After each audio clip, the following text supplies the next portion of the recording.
তো মধ্যবাড়ি শ্রী শ্রী নরহরির ভজন কুটির দর্শন করলাম আমরা, তো তোমরাও দর্শন করো। গোবিন্দ মন্দিরে রাধা মাধবের দর্শন করাচ্ছি, তোমরা দর্শন করো।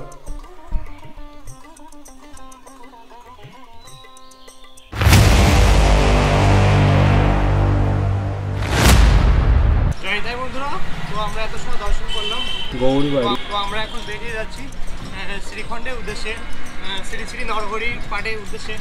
তো চলো তোমাদেরকে ওইখানে যে শ্রীখণ্ডের শ্রী শ্রী নরহরির পাঠ দর্শন করাবো।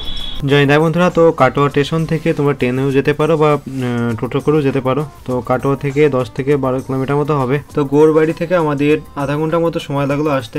তো এসে আমরা দর্শন করলাম কি নরহরি অঙ্গনে রাধা মাধবকে।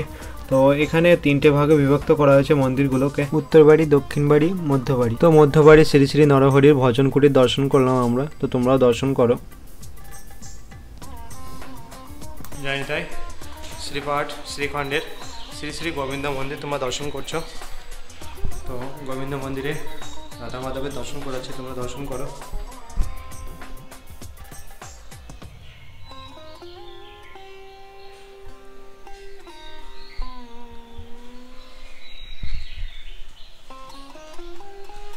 আর এছাড়াও এই পাশটায় রয়েছে শ্রী শ্রী নরহরি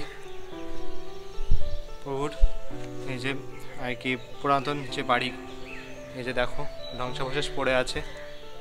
আর ওই পাশটায় পুষ্করিণী, তোমাদেরকে চলো দেখাই।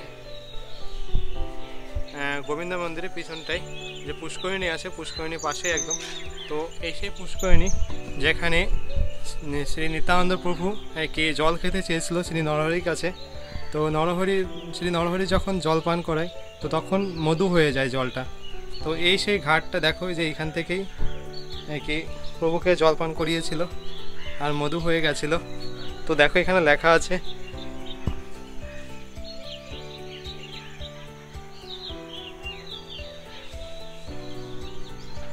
তো তোমাদের সেই ঘাটটা দর্শন করলাম। আর তোমাদেরকে তো আমি কি ভিতরের বিগ্রহ, গোবিন্দ মন্দিরের বিগ্রহ দর্শন করিয়েছি। তো চলো আমরা এখন সামনের দিকে যাই, তোমাদের আরও কিছু যা কিছু আছে তোমাদেরকে দর্শন করাই। তো চলো তোমরা দেখতে থাকো। তো সামনেটায় রয়েছে উত্তর বাড়ি, চলো তোমাদেরকে দেখাই উত্তর বাড়ি রঘুনাথ ঠাকুরের অঙ্গন।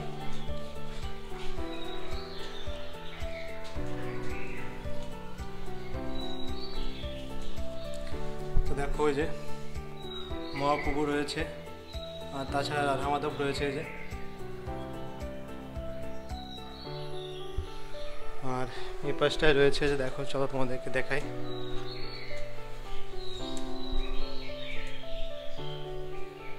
শ্রী রঘুনন্দন ঠাকুরের সুতিকা গৃহ।